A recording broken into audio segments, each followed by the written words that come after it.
اعوذ باللہ من الشیطان الرجیم بسم اللہ الرحمن الرحیم الحمد للہ رب العالمین الصلاة والسلام علی اشرف الانبیاء والمرسلین وخاتم النبیین سیدنا و مولانا علی رسولہ الکریم واہل بیتہ الطیبین الطاہرین المعصومین المظلومین اما بعد فقال اللہ تبارک و تعالی فی کتابہ المجید و فرقانہ الحمید بسم اللہ الرحمن الرحیم هو اللہ الذی لا الہ الا هو عالم الغیب والشہادہ هو الرحمن الرحیم هو اللہ الذی لا الہ الا هو الملک القدوس السلام المؤمن المحیمن العزیز الجبار المتکبر سبحان اللہ عما یشرکون هو اللہ الخالق خالق البارئ المصور له الاسماء الحسنى یسبح له ما فی السماوات والارض وهو العزیز الحکیم صدق اللہ العلی العظیم۔ محترم سامعین کرام، السلام علیکم ورحمۃ اللہ وبرکاتہ۔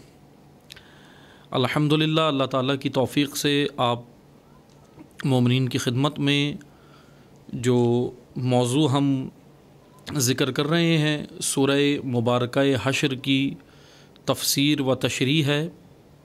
سورہ حشر قرآن مجید کا 59واں سورہ، اور اس میں ہم نے گزشتہ دروس کے اندر اس سورہ کی ہم تقریباً 23 آیات کی تشریح اور تفسیر آپ کی خدمت میں ہم بیان کر چکے ہیں۔ آج انشاءاللہ اس سورہ کی آخری آیت نمبر 24 کہ انشاءاللہ ہم اس کی طالب علمانہ تشریح اور وضاحت کریں گے۔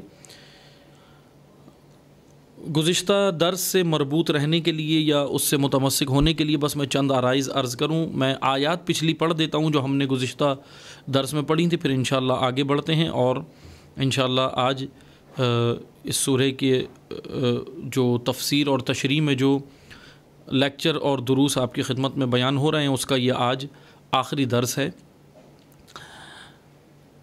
آیا 22 میں اللہ تعالیٰ کا فرمان ہے سورہ مبارکہ حشر میں، هو اللہ الذی لا الہ الا هو، کہ وہ اللہ ہے کہ جس کے سوا کوئی خدا نہیں ہے، وہی خدا ہے، وہی اللہ ہے جو خدا ہے، ہمارا رب ہے۔ عالم الغیب والشہادہ، اور وہ عالم الغیب اور شہادت ہے، یعنی علام کا وہ عالم ہے۔ اور ہم نے گزشتہ درس میں غیب کے اوپر ایک مفصل بحث کی ہے اور مفصل گفتگو آپ کی خدمت میں بیان کر چکے ہیں کہ غیب سے مراد کیا ہے، اور پھر اللہ کس طرح غیب کا عالم ہے۔ مخلوق اگر عالم الغیب والشہادہ ہو تو وہ کس طرح بنتی ہے، اور اگر خالق ہو تو وہ عالم کس طرح ہے۔ مخلوق بھی عالم ہے اور خالق بھی عالم ہے، لیکن دونوں کا فرق ہم گزشتہ درس میں بیان کر چکے ہیں۔ هو الرحمن الرحیم، اور یہ اللہ تعالیٰ کی صفات پھر آگے آیات میں جو ذکر ہوئیں ہم نے ان کو بھی مختصر سا ذکر کیا تھا کہ وہی ہے جو رحمان الرحیم ہے۔ هو اللہ الذی لا الہ الا هو، اور وہی خدا ہے جو اللہ ہے۔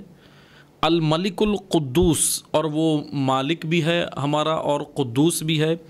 السلام، اور وہ سلامتی عطا کرنے والا ہے۔ المؤمن، اور وہ امن عطا کرنے والا ہے، مؤمن ہے۔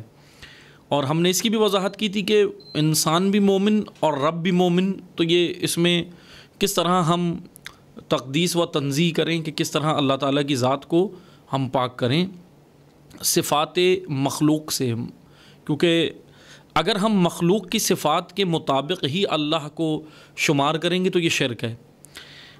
المحیمن، اور وہ محیمن ہے، نگہبان ہے، نگہداشت کرنے والا، محافظ ہے۔ محیمن کا معنی بھی اور وضاحت کے ساتھ ہم بیان کر چکے ہیں۔ العزیز الجبار المتکبر، وہ عزیز بھی ہے، جبار بھی اور متکبر بھی۔ سبحان اللہ عما یشرکون، اللہ کی ذات پاک ہے ان سے جو شرک کرتے ہیں۔ یہاں پر میں ایک چیز کی وضاحت کرتا چلوں کہ اس پچھلی آیت میں بھی تسبیح و تقدیس کا ذکر ہوا ہے، اور اب جو اگلی آیت ہے آیت نمبر 24 اس میں بھی تسبیح کا ذکر آیا ہے. لیکن میں پہلے ہی عرض کر دوں کیونکہ بیچ میں پھر ایک مطلب ہے کہ هو اللہ الخالق البارئ المصور، خلقت کہ اللہ تعالیٰ خالق ہے. اب خالقیت اس کی صفت ہے. اب ہم صفت فعلیہ یعنی جو خالقیت ہے اس کو بیان کرنے سے پہلے ہم تسبیح اور تقدیس کی وضاحت کر دیتے ہیں. خداوند متعال کی ذات کی ہم تسبیح کرتے ہیں اور تمام مخلوقات تسبیح کرتی ہیں کہ اللہ تعالیٰ کا فرمان بھی ہے یسبح لہ ما فی السماوات والارض، زمین و آسمان میں جو کچھ ہے سب کچھ اللہ کی تسبیح کرتا ہے. تسبیح سے مراد یہاں پر ہم عموماً تسبیح، اب وہ جو عام طور پر تسبیح سے مراد لی جاتی ہے رائج، کیونکہ ہمارے اذہان اسیر مصداق ہیں، مصادیق کے اسیر ہیں، جس کی وجہ سے ہم مفاہیم کو نہیں سمجھ پاتے، اور یہ مصادیق بہت بڑی رکاوٹ ہوتے ہیں مفاہیم کو سمجھنے میں. جس طرح لفظ قلم قرآن کریم نے استعمال کیا، جس طرح لفظ کتاب قرآن کریم نے استعمال کیا، جس طرح اور بہت سارے الفاظ، لفظ یوم، لفظ لیل، یہ سارے الفاظ قرآن کریم نے استعمال کیے ہیں. اب ان سارے الفاظ میں ہم جو مثلاً ہمارے ذہن پہ جو معانی چڑھے ہوئے ہیں، جو معانی ہیں وہ مفاہیم نہیں بلکہ مصادیق چڑھے ہوئے ہیں ہمارے ذہنوں پر خود. کیونکہ جب ہم مصادیق شدہ ذہن لے کر قرآن کی جانب جاتے ہیں تو قرآن وہاں پر سمجھ نہیں آتا، کیونکہ مصادیق نے مفاہیم کی جگہ لے لی ہے. جس طرح میں آپ کو مثال دیتا ہوں، ہماری زندگیوں میں دین نہیں ہے، کلچر ہے، ثقافت ہے، لیکن اس کلچر اور ثقافت نے ایسی جگہ بنا لی ہماری زندگیوں میں کہ وہ دین کی جگہ پر جہاں وہ جو ہماری زندگی میں جو دین کی جگہ ہونی چاہیے تھی وہاں پر کلچر اور ثقافت آ کر بیٹھ گئی ہے، اور ایسا بیٹھ گئی کہ اب وہ کلچر اور ثقافت نہیں رہی، ہمارے مطابق اب وہ عین دین بن گیا ہے. ہم اسی کو عین دین سمجھتے ہیں. یہی ایک سب سے بڑی رکاوٹ ہے کہ اصل شے کی جگہ پر کوئی اور شے آ کر اس کی جگہ پر بیٹھ جائے، اور پھر سب سے بڑی حماقت یہ ہے کہ انسان اسی شے کو، ڈپلیکیٹ کو یا اس سے ملتی جلتی شے کو یا اصل شے کے بجائے نقل چیز کو انسان اگر اصل سمجھ لے، یہ اسی کی حماقت ہے انسان کی. یہی سب سے بڑی حماقت ہے، اور آج یہی ہوا ہے ہمارے ساتھ. اسی طرح جب قرآن کریم کو سمجھنے کی باری آتی ہے، اول تو معذرت کے ساتھ ایک مشکل یہ ہے کہ ہم قرآن سمجھنا چاہتے ہی نہیں ہیں، جاتے ہی نہیں ہیں قرآن کے نزدیک. لیکن جب قرآن سمجھنے کی باری بھی آئے، اگرچہ کچھ لوگ آمادہ ہوں قرآن سمجھنے کے لیے، قرآن کی جانب جانے کے لیے، قرآن کی معرفت کی وادی میں جانے کے لیے اگرچہ آمادہ جب ہوں، تو وہاں پر پھر ایک اور رکاوٹ کھڑی ہو جاتی ہے، اور وہ ہے مصادیق. مصادیق ہمارے ذہن کو کیپچر کیے ہوئے ہیں، مصادیق ہمارے ذہن کو اسیر بنائے ہوئے ہیں، جس کی وجہ سے مفاہیم تک ہم نہیں پہنچ پائے. اسی لیے ہم جب تسبیح کی بات کرتے ہیں، کیونکہ ابھی لفظ تسبیح ہے، ہم اسی پر بحث کرتے ہیں. تسبیح کی جب بات آتی ہے تو ہمارے ذہن میں تسبیح آتی ہے مثلاً جو ہم نماز پنجگانہ کے بعد پڑھتے ہیں، جو حضرت جناب سیدہ سلام اللہ تعالیٰ علیہ سے بھی منسوب ہے، جو تسبیح یعنی جو اللہ تعالیٰ کی جو حمد کی جاتی ہے، جیسے اللہ اکبر، الحمدللہ اور سبحان اللہ، جو ہم نماز پنجگانہ میں تعقیبات کے اندر جو ہم پڑھتے ہیں اس کو ہم تسبیح کہتے ہیں. بے شک وہ تسبیح ہے، ٹھیک ہے. تسبیح سے مراد کیا ہے اب ہم نے یہ سمجھنا ہے. اصل تسبیح جو قرآن کریم نے بیان کی ہے وہ کیا ہے؟ مثلا ہم یا تو دانوں پر ہاتھ پر پڑھ لینے کو تسبیح کہتے ہیں، یا دانے گھمانے کو تسبیح کہتے ہیں. دانے بنائے ہوئے ہوتے ہیں تسبیح کے، اور پھر اس کو گھماتے ہیں اور کہتے ہیں یہ تسبیح ہے. تسبیح در اصل دانے جو ہمارے ہاتھ میں ہوتے ہیں، دانے، اس کو تسبیح نہیں کہتے. وہی بات ہے کہ مصادیق ہمارے ذہن پر چڑھے ہوئے ہیں، اس لیے مفاہیم تک ہم نہیں جاتے. تسبیح در اصل کہتے ہیں پروردگار کی ذات اقدس کو صفات قبیح، یعنی صفات سلبیہ جس کو ہم پڑھتے ہیں، دو طرح سے ہم صفات کو ڈیوائیڈ کرتے ہیں نہ، پڑھتے ہیں علماء جو کرتے ہیں، ایک صفات سلبیہ اور ایک صفات ثبوتیہ. صفات سلبیہ یعنی وہ صفات جو اللہ میں نہیں پائی جاتی. خدا جسم نہیں رکھتا، خدا مکان نہیں رکھتا، خدا کو بولنے کے لیے زبان کی ضرورت نہیں ہے، دیکھنے کے لیے آنکھ کی ضرورت نہیں ہے، کوئی بھی فعل انجام دینے کے لیے حرکت اور بدن کی ضرورت نہیں ہے خدا کو. یہ ان صفات سے ذات خدا کو پاک رکھنے کو تسبیح کہتے ہیں. تسبیح یعنی خداوند تبارک و تعالی کی ذات ان تمام ایسی صفات سے پاک ہے جو مخلوق میں پائی جاتی ہیں، ان سے پاک ہے. یہ ہے تسبیح. تقدیس کس کو کہتے ہیں؟ کیونکہ ایک لفظ قدوس بھی استعمال ہوا ہے ان آیات میں اور تسبیح کا بھی. تسبیح یعنی ذات خدا پاک ہے ان برائیوں سے. یعنی برائی سے مراد یہ ہے کہ ایسی صفات سے جو انسانوں میں پائی جاتی ہیں یا مخلوقات میں ہوتی ہیں، لیکن خدا ان سے پاک ذات ہے.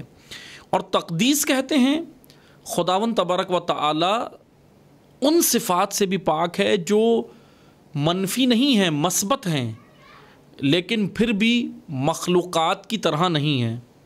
جیسے مخلوقات میں جو صفات پائی جاتی ہیں اس طرح اللہ تعالیٰ میں نہیں پائی جاتی. یہ ہے تسبیح و تقدیس.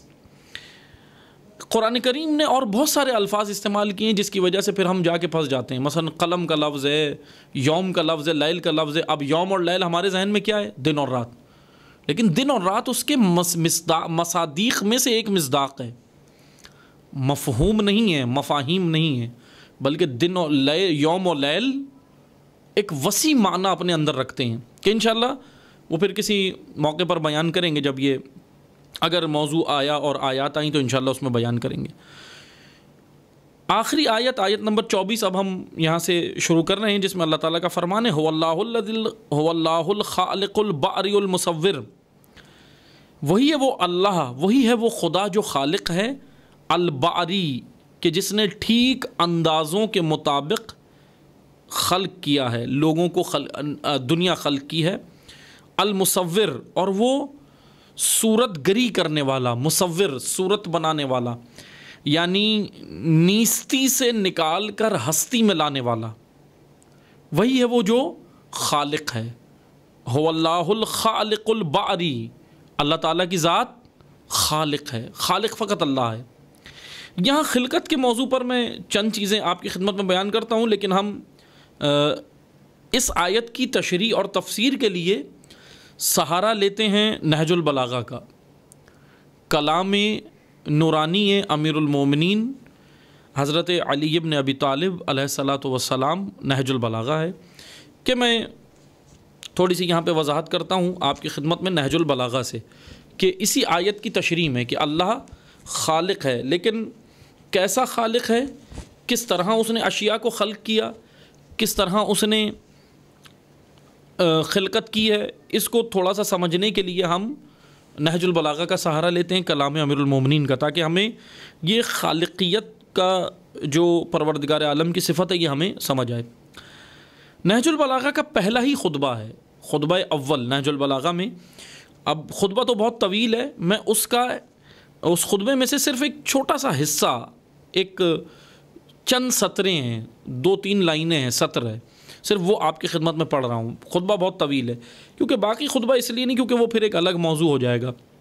ہمارے موضوع سے مربوط رہنے کے لیے میں آپ کی خدمت میں چند یہ سطور پڑھ رہا ہوں، سطریں، اس کو آپ نے سننا ہے غور سے. خطبہ نمبر 1 میں امیر المومنین علیہ الصلاۃ والسلام نہج البلاغہ میں فرماتے ہیں انشاء الخلق انشاء. توجہ سے سننا ہے کہ اس نے، اللہ نے مخلوق کو خلق کیا، انشاء کیا. کیا کیا؟ انشاء. یہ الفاظ آپ نے سننے میں انشاءاللہ وضاحت کرتا ہوں. وَإِبْتَدَأَهُ ابتدا، اس نے اشیاء کو بدیع کیا، ابداع کیا، ابتدا کیا. یہاں پر ہم نے یہ سمجھنا ہے، امیر المومنین نے کہا کہ پروردگار عالم نے اشیاء کو خلق بھی کیا، انشاء بھی کیا اور ابداع بھی کیا. یہ 3 مراحل ہیں خلقت کے. خالق خداوند متعال کو کہا جاتا ہے، خالق فقط وہ ہے بے شک، لیکن خلقت مرحلہ دوم ہے، خلقت مرحلہ اول نہیں ہے، بلکہ مرحلہ اول کے لیے ہمیں سب سے پہلی جو چیز سمجھنی ہے وہ یہاں امیر المومنین نے بیان کی ہے، انشاء، کہ خداوند متعال نے اشیاء کو انشاء کیا، اشیاء کو انشاء کیا۔ انشاء کہتے ہیں پہلی خلقت، اور پھر ایک اور لفظ استعمال کیا وَإِبْتَدَأَهُ ابتدا، اور اشیاء کو ابدا کیا، ابتدا کی، ان کی تخلیق ابتدا سے کی، ابتدا سے تخلیق کی۔ توجہ کریں، خداوند متعال کی دو صفات جو عموماً بیان ہوتی ہیں وہ ہم پہلے اس کو سمجھتے ہیں۔ ایک ہے صفت بدیع، خداوند تبارک و تعالیٰ کے لیے قرآن کریم نے ایک اور قرآن میں اللہ تعالیٰ نے ایک اور جملہ یا لفظ استعمال کیا، اور وہ ہے لفظ بدیع، بدیع السماوات والارض، کہ خداوند تبارک و تعالیٰ کی ذات بدیع ہے، اور خالق بھی کہا ہے، بدیع بھی کہا ہے اور خالق بھی کہا ہے۔ دراصل خلقت کے 3 مراحل ہیں، توجہ سے سنیں۔ پہلی خلقت کا سب سے پہلا مرحلہ ہے ابداع کرنا، مبدع، جس کو کہتے ہیں مبدع، ابتدا یعنی مبدع۔ یہ وہ خلقت ہے کہ جس کے اندر نہ پہلے کوئی مادہ تھا نہ زمانہ تھا، یہ پہلی خلقت ہے۔ مرحلہ دوم اختراع کہتے ہیں، اختراع، توجہ سے سنیں، ابداع اور اختراع۔ اختراع یعنی جس سے پہلے زمانہ تو تھا، جس سے پہلے زمانہ تھا مگر مادہ نہیں تھا، زمان تھا، خلقت کے وقت زمان تھا لیکن مادہ خلق نہیں ہوا تھا، مادہ نہیں تھا۔ اور تیسری جو مرحلہ ہے وہ ہے صنع، صاد نون الف عین، صنع یا صنع۔ اس سے پہلے مادہ بھی تھا اور زمانہ بھی تھا، یہ 3 مراحل ہیں۔ صنع میں جب اشیاء ڈالی جاتی ہیں، یعنی خلقت کے یہ 3 مراحل ہیں، خداوند تبارک و تعالیٰ نے سب سے پہلے اشیاء کو مبدع کیا، ابداع کیا، پھر یعنی جب مبدع کیا اشیاء کو، ابداع کیا، تو اس وقت نہ زمان تھا نہ مادہ تھا۔ پھر ان اشیاء کو کیا کیا؟ اختراع کیا، مخترع یا اختراع کیا، یعنی پھر اب ان اشیاء کو کیا کیا؟ اب ان اشیاء کو خداوند تبارک و تعالیٰ نے مادہ نہیں تھا لیکن زمان تھا، زمان میں ڈال دیا۔ پھر تیسرا مرحلہ صنع، صنعت، جس سے صنعت بھی ہے نا، لفظ صنعت، صنع، یعنی اب خداوند تبارک و تعالیٰ نے مادے کے ساتھ ساتھ زمانہ بھی موجود تھا، مادہ بھی تھا۔ اب یہ تیسرا مرحلہ ہے۔ خلقت مرحلہ سوم ہے، تیسرا مرحلہ ہے۔ خلقت، وجود کائنات جو جس طرح اللہ تعالیٰ نے خلق کی ہے، اس کا جو تیسرا مرحلہ ہے وہ خلقت ہے۔ پہلا مرحلہ اشیاء کو خود پیدا کرنا، شے بنانا۔ دوسرا مرحلہ شے سے شے تشکیل پانا۔ میں مثال دیتا ہوں تاکہ مطلب آسان ہو جائے۔ شے موجود ہو اور اس سے کوئی شے بنائی جائے، اس کو خلقت کہتے ہیں۔ شے موجود تھی، پروڈکٹ پہلے سے موجود تھی، اب اس پروڈکٹ سے کوئی نئی پروڈکٹ بنائی، اس پروڈکٹ سے پروڈکٹ ایجاد کی، اس شے سے شے بنائی، یہ خلقت ہے۔ لیکن خود شے بنانا یہ خلقت نہیں ہے، یہ ابداع ہے۔ اس کو کہا ہے امیر المومنین نے وَإِبْتَدَأَهُ ابتدا، خداوند تبارک و تعالیٰ نے اشیاء کو ابداع کیا ہے، مبدع کیا ہے۔ بدیع ہے اللہ کی ذات، بدیع السماوات والارض، بدیع ہے وہ ذات، خالق بھی ہے اور بدیع بھی ہے۔ خالق اس لیے کہ اس نے شے سے شے بنائی، لیکن بدیع اس لیے ہے کہ اس نے شے بنائی، شے بنائی، پہلی خلقت، فرسٹ کریشن، پہلی خلقت۔ پھر اس کے بعد کئی اسٹیپس اور کئی مراحل کے اندر کائنات تشکیل پاتی رہی۔ میں آپ کو مثال دیتا ہوں، مثال کے ذریعے مطلب آسان ہو جاتا ہے نا۔ مثلاً آپ نے دیکھا کہ ایک کارپینٹر نے، لکڑی کے کام کرنے والے کاریگر نے، کارپینٹر نے آپ کو لکڑی کی کرسی بنا کے دی، آپ کو لکڑی کی میز ٹیبل بنا کے دی، آپ کو لکڑی کا فرنیچر بنا کے دیا. یہ دیتا ہے نا، کارپینٹر بنا کے دیتا ہے، آپ کو لکڑی کا فرنیچر بنا کے دیا. لیکن توجہ کریں، لکڑی سے کرسی بنانا، لکڑی سے میز بنانا اور لکڑی سے فرنیچر بنانا، یہ تو ٹھیک ہے، بہترین کاریگری ہے، یہ کاریگر ہی بنا سکتا ہے. لیکن کارپینٹر نے لکڑی سے اشیاء بنائی ہیں، لکڑی سے کرسی بنائی، لکڑی سے میز بنائی، لکڑی سے فرنیچر بنایا، لکڑی سے ضروریات کی چیزیں بنائیں، لکڑی سے الماری بنائی، لکڑی سے آپ کے لیے بیڈ بنایا، سب کچھ بنایا. لکڑی سے کارپینٹر نے سب کچھ بنایا ہے، لیکن لکڑی کو نہیں بنایا ہے. لکڑی کارپینٹر نے بنائی ہے، لکڑی کارپینٹر نے نہیں بنائی. اب اس لکڑی سے کوئی چیز بنا لینا، اس شے سے نئی شے بنا لینا، اس کو مرحلہ سوم کہتے ہیں، اس کو خلقت کہتے ہیں. اب یہ کارپینٹر بھی اس مطلب لکڑی کے کاموں کے اندر یہ بھی ایک مثلا یہ کہہ لیں کہ کریٹیو مائنڈ ہے. بعض لوگ ہوتے ہیں نا کریٹیو مائنڈ، کریٹیو مائنڈ یعنی تخلیقی دماغ، تخلیقی دماغ ہم کہتے ہیں نا، اور یہ بہت بڑی صلاحیت ہے، ہونی چاہیے. یہ جوانوں کو آگے آنا چاہیے ہمارے کہ کریٹیو مائنڈ بنے، تخلیقی دماغ، شے ایجاد کرنا، ایک شے سے دوسری شے بنانا، تجربے کرنا، یہ اچھا ہے، ہونا چاہیے. لیکن یہ ان کریٹیو مائنڈز کو کیا کہتے ہیں کہ یہ تخلیق کر رہے ہیں نئی چیز.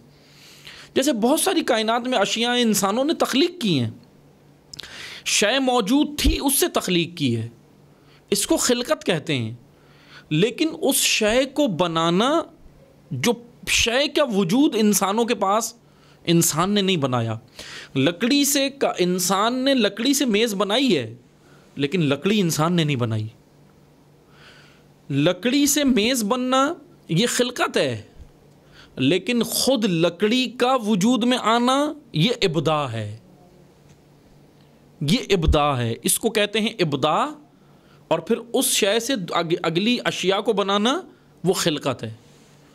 خداوند تبارک و تعالیٰ کی ذات بدیع بھی ہے اور خالق بھی ہے، کہ اس نے اشیاء کو بدیع بھی کیا ہے اور ابداع بھی کیا ہے اور انشاء الخلق، خلق بھی کیا ہے. ان کو خلقت کے ڈھانچے میں بھی ڈالا ہے، ان کو خلقت کے سانچے میں بھی ڈالا ہے. لیکن خداوند تبارک و تعالیٰ نے اشیاء کو خلقت کے سانچے میں ڈالنے سے پہلے ابداع کیا ہے. ابداع یعنی خلق کی ہے، ایسی خلقت جو سب سے پہلی، فرسٹ کریشن، سب سے پہلی خلقت، اس کو ابداع کہتے ہیں. آگے حضرت کیا فرماتے ہیں کہ خداوند تبارک و تعالیٰ نے انشاء الخلق، انشاء اشیاء کو خلق کیا، وَإِبْتَدَعَهُ ابتداء، اور انہیں ابداع کیا، مبدع کیا. لیکن کیا کیسے؟ اب یہ بھی بڑی خوبصورتی سے امیر المومنین نے کیا توحید بیان کی ہے، کیا خوبصورت توحید. مکتب تشیع کو فخر ہونا چاہیے، سر فخر سے بلند ہونا چاہیے کہ جیسی خوبصورت گاڑی خالص توحید مکتب تشیع کے پاس ہے، ایسی کسی کے پاس نہیں ہے. اتنی خوبصورت توحید. اب آپ سنیں، خود اس موحد انسان سے جس کا نام علی ابن ابی طالب علیہ السلام ہے، اتنا موحد انسان جس کی پوری زندگی اللہ کی راہ پر، پوری زندگی، ایک ایک لحظہ، ایک ایک سانس، ایک ایک لحظہ امیر المومنین کی زندگی کا ذات حق کے لیے، اللہ کی ذات کے لیے گزرا ہے. اب اس لسان مبارک سے، اس لسان اللہ سے اب بیان ہو رہی ہے توحید. یہ سننی ہے آپ نے. ابتداءہ، ابتداء، اللہ نے اشیاء کو ابداع کیا. ابداع بھی آپ کے سمجھ آ گیا ہے اور خلقت بھی. خدا بدیع بھی ہے اور خالق بھی ہے، دونوں انشاءاللہ سمجھ آ گئے. آگے حضرت فرماتے ہیں بلا رؤیتہ اجعلہا، اس نے اشیاء تو بنائی ہیں لیکن بغیر کسی تفکر کے. بلا رؤیتہ اجعلہا، رؤیا فکر کو کہتے ہیں، رؤیا عربی زبان میں. رؤیتہ اجعلہا، رؤیا اجالہ، فکر و نظر، غور و فکر اس کو رؤیا کہتے ہیں. اجالہ اجال کہتے ہیں گھمانے کو. مثلاً جولان بھی اس کا معنی کیا جاتا ہے. اجالہ یا جولان کہتے ہیں گھمانے کو، گردش میں لانے کو. خداوند تبارک و تعالیٰ نے یہ جو خلقت کی ہے، امیر المومنین کیا کہہ رہے ہیں؟ بلا رؤیت ہی اجالہ، بغیر کسی غور و فکر کے. کیونکہ انسان کوئی چیز بناتا ہے اس کو خلقت کے لیے کیا چاہیے ہوتا ہے؟ غور و فکر. جب تک سوچے گا نہیں کوئی چیز بن جائے گی انسان سے. سب سے پہلا انسان جب کوئی چیز کریٹ کرتا ہے، انسان جب کوئی چیز تخلیق کرتا ہے، بناتا ہے، تو اس کے لیے سب سے پہلا مرحلہ انسان کے لیے کیا ہے؟ غور و فکر، تفکر. تفکر کے بغیر وہ کوئی چیز نہیں بنا سکتا. کارپینٹر اگر لکڑی سے کرسی بنائے گا پہلے غور کرے گا، فکر کرے گا، تفکر کرے گا کہ کیسے بنانی ہے، سوچے گا. مستری اگر گھر بنائے گا پہلے تفکر کرے گا کہ کہاں پر کمرے ہونے چاہیے، کہاں پر کچن ہونا چاہیے، کہاں پر باتھ روم ہونا چاہیے، کہاں پر کیا چیز ہونی چاہیے. تفکر. جو کام بھی انسان کرے گا، مخلوق جو کام بھی کرے گی، سب سے پہلے اس کو تفکر کی ضرورت ہے. لیکن امیر المومنین یہاں پر اللہ کی ذات اقدس کو، ذات حق سبحانہ و تعالیٰ کو امیر المومنین نے کیا خوبصورت تسبیح کی ہے. یہاں پر امیر المومنین نے ذات حق تعالیٰ کی کیا خوبصورت تقدیس کی ہے کہ بلا رؤیت ہی اجالہ، کہ اللہ کو خلقت کے لیے غور و فکر کی ضرورت نہیں ہے.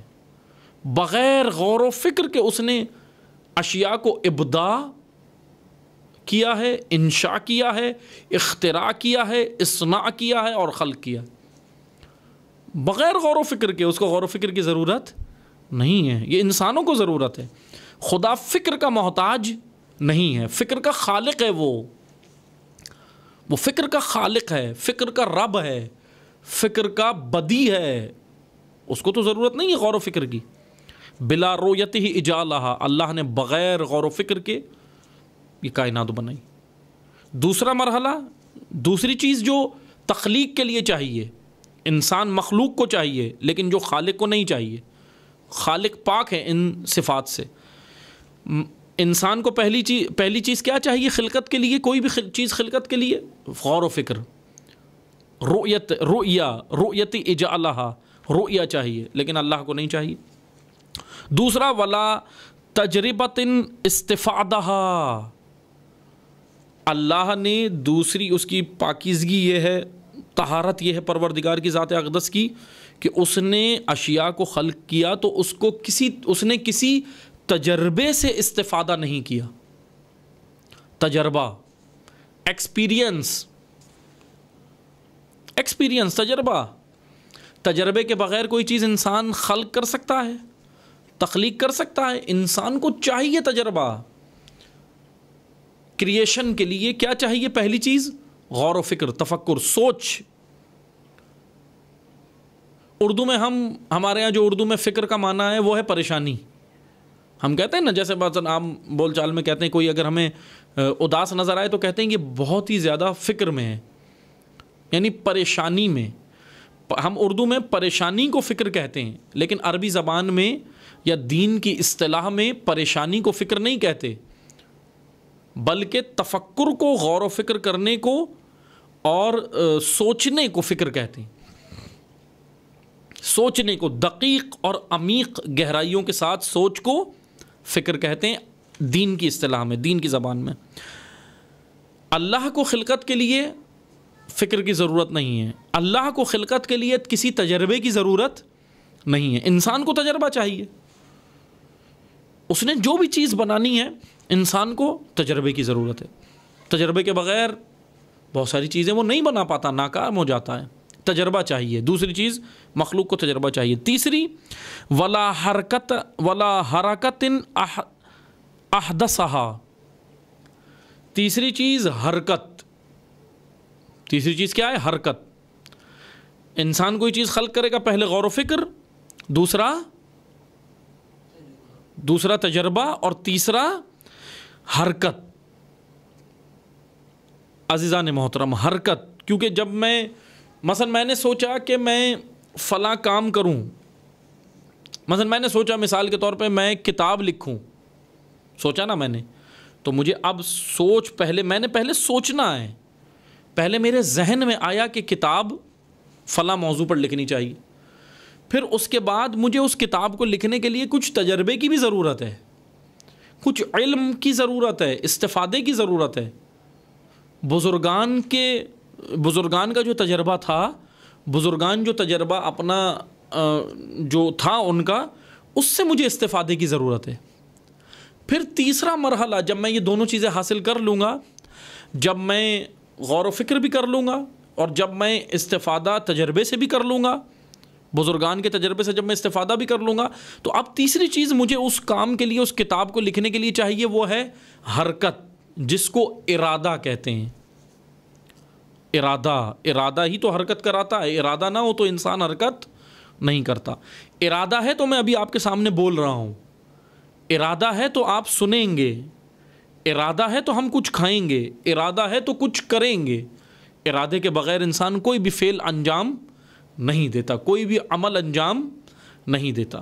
تیسری چیز ہے ارادہ، حرکت۔ لیکن امیر المومنین نے ذات حق سبحانہ و تعالی کو پاک کر دیا کہ ولا حرکت احدثها، خداوند تبارک و تعالی کو کوئی چیز ایجاد کرنے کے لیے کسی حرکت کی ضرورت نہیں ہے، کسی حرکت کی ضرورت نہیں ہے،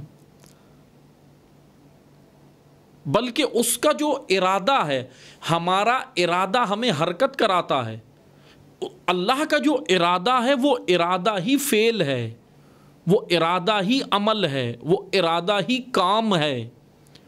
ہمیں کام کے لیے ارادے کی ضرورت ہے، خدا کا جو ارادہ ہے وہی فعل ہے، وہی کام ہے، وہی حرکت ہے، ارادہ ہی۔ اسی لیے ہم جس طرح امور انجام دیتے ہیں، خدا ایسے امور انجام نہیں دیتا، پاک ہے وہ ذات انسانی صفات سے، مخلوق کی صفات سے۔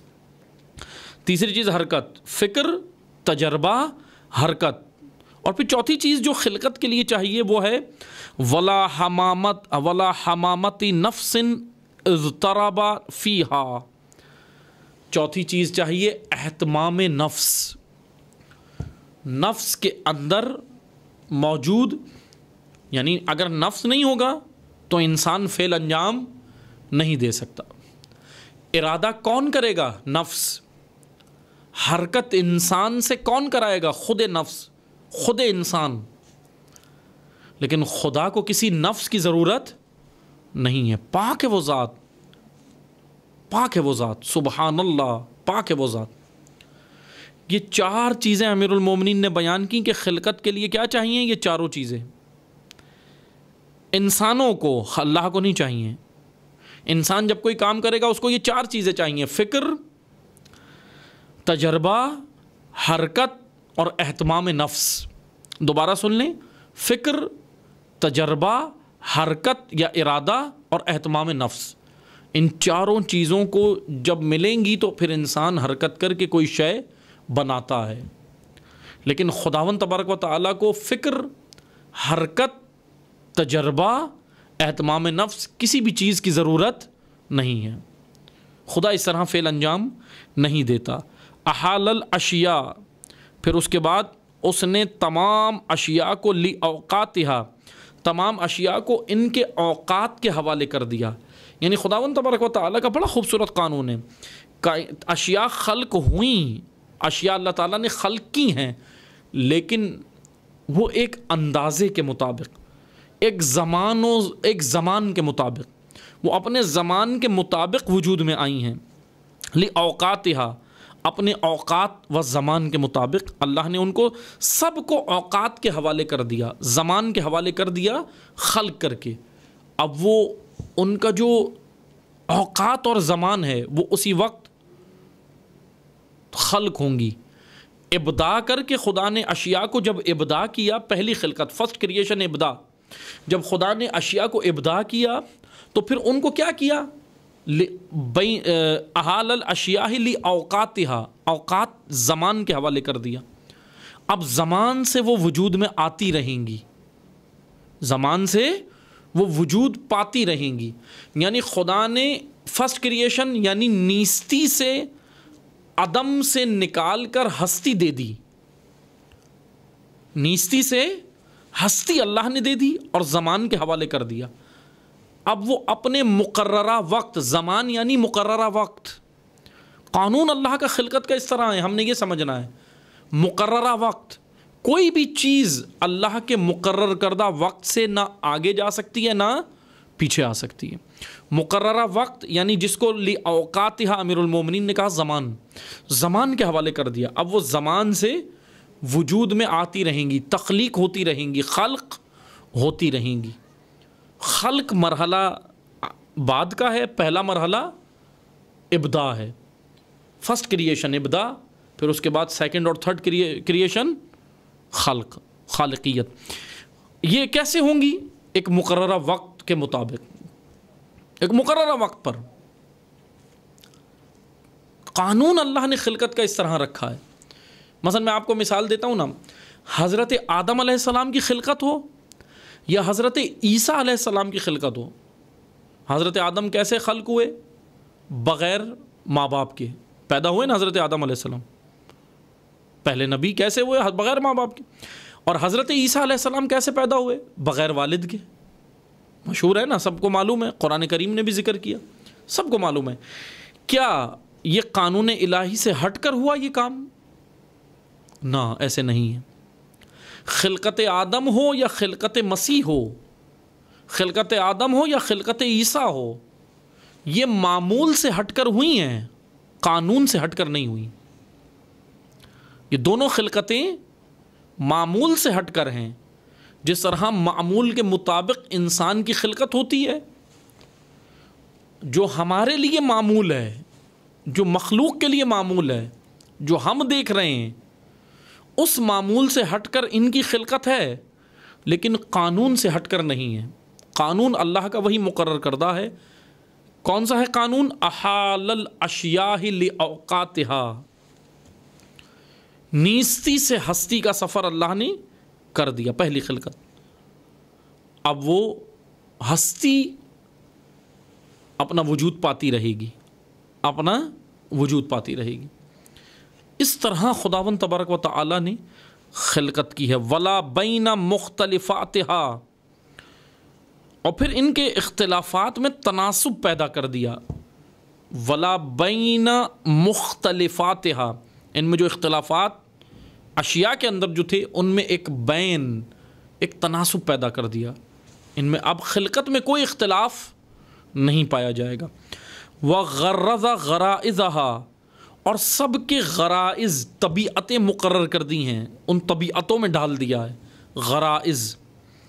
وَأَلْزَمَهَا أَشْبَاهِهَا، اور پھر انہیں شکلیں عطا کی ہیں، صورتیں عطا کی. یہ ہے خلقت کے مراحل. توجہ سے سنیں. اوقات کے حوالے کیا، نیستی سے ہستی کا سفر کرایا، فرسٹ کریشن ابداع، بدیع ذات نے یہ کام کیا. اس کے بعد کیا کیا؟ وَبَيْنَ مختلفاتہا، اور ان کے جو درمیان میں اختلافات تھا وہ تناسب پیدا کر دیا. وغرض غرائزہا، پھر طبیعتیں مقرر کر دیں، اور ان طبیعتوں میں کیا کیا؟ وَأَلْزَمَ أَشْبَاهَا، اور پھر انہیں شکلیں عطا کر دیں، صورتیں عطا کر دیں.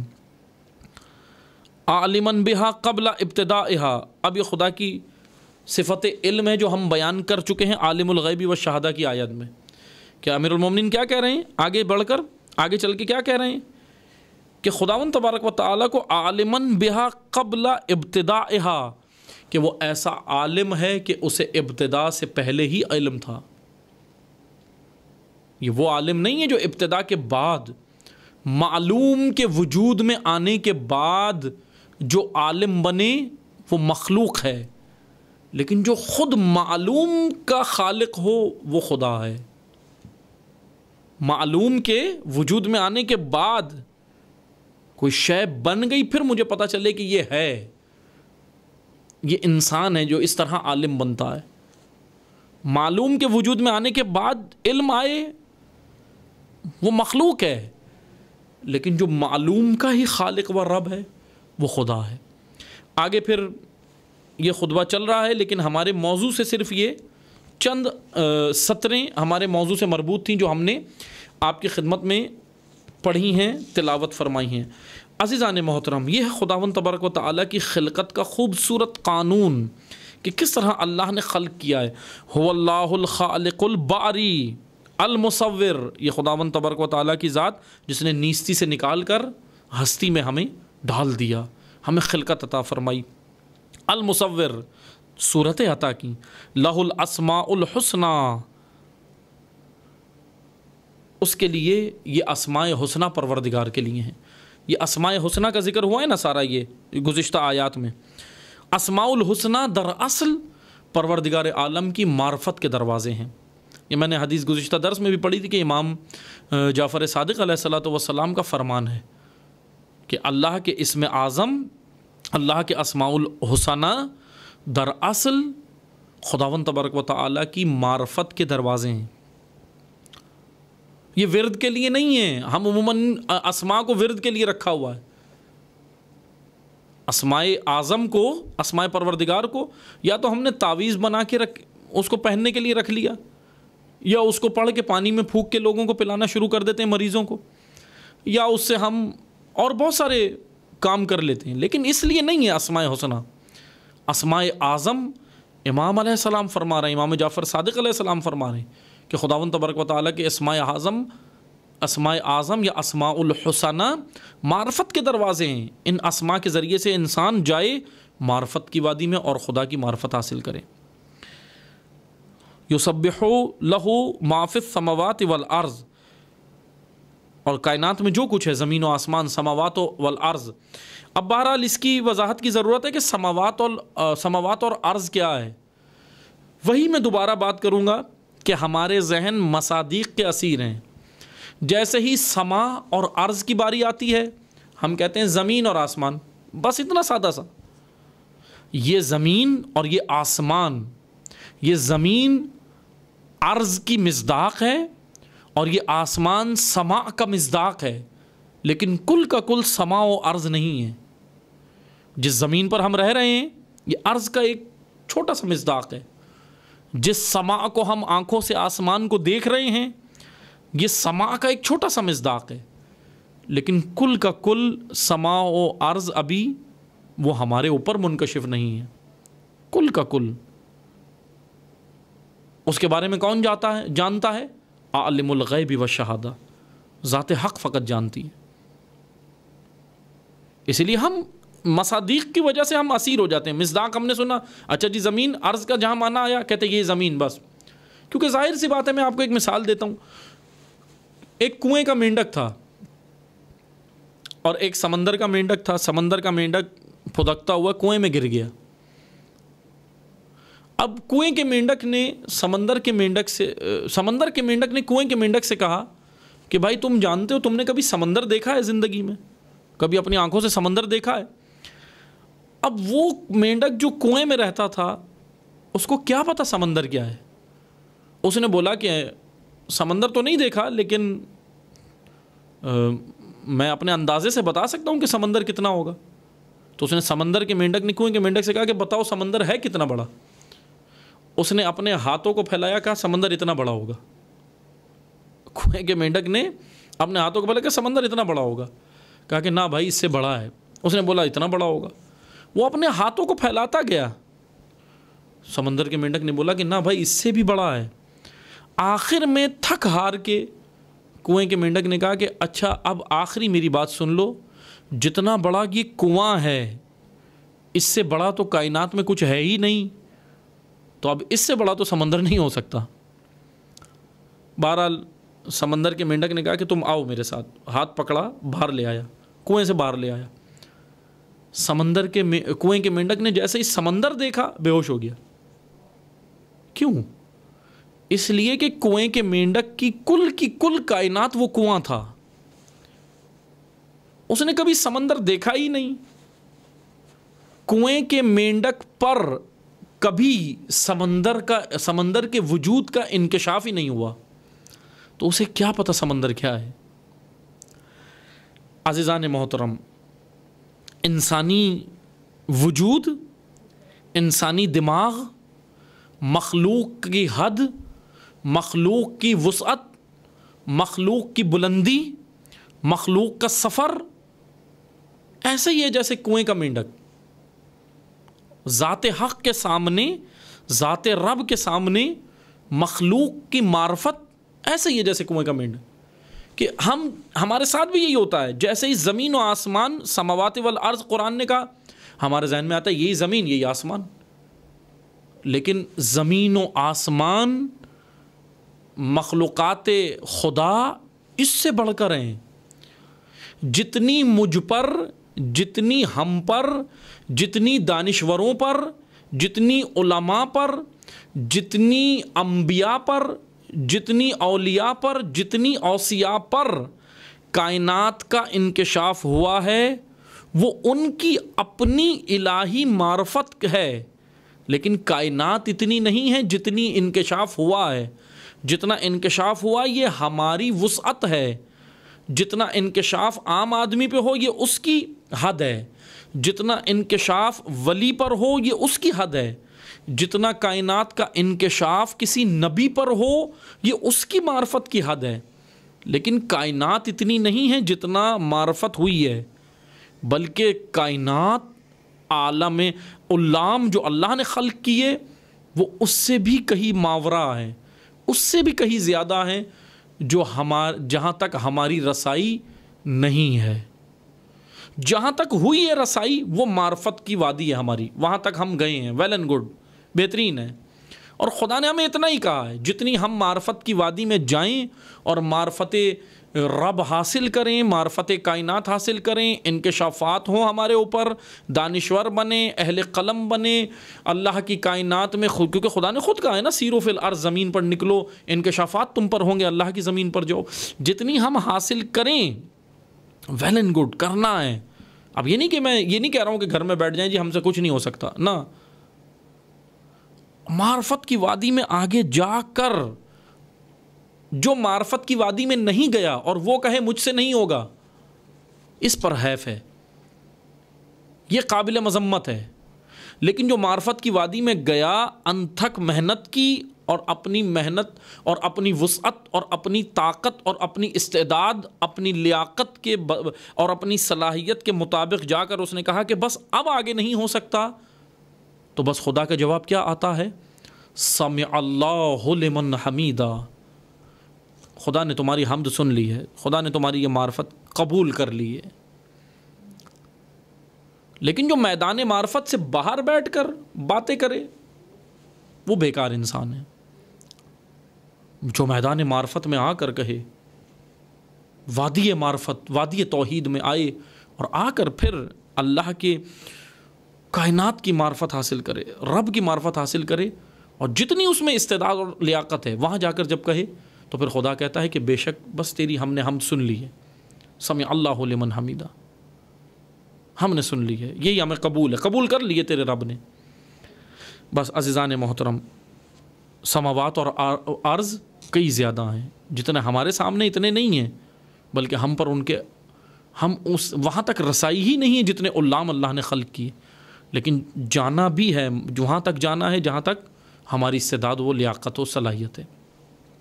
وَهُوَ الْعَزِيزُ الْحَكِيمُ، اور وہی ذات عزیز اور حکیم ہے. حکیم یعنی جس کے سارے کام حکمت کے ذریعے ہوتے ہیں. حکیم و دانا ذات، اسٹریٹجسٹ، بہترین امور کو بہترین طریقے سے انجام دینے والی ذات.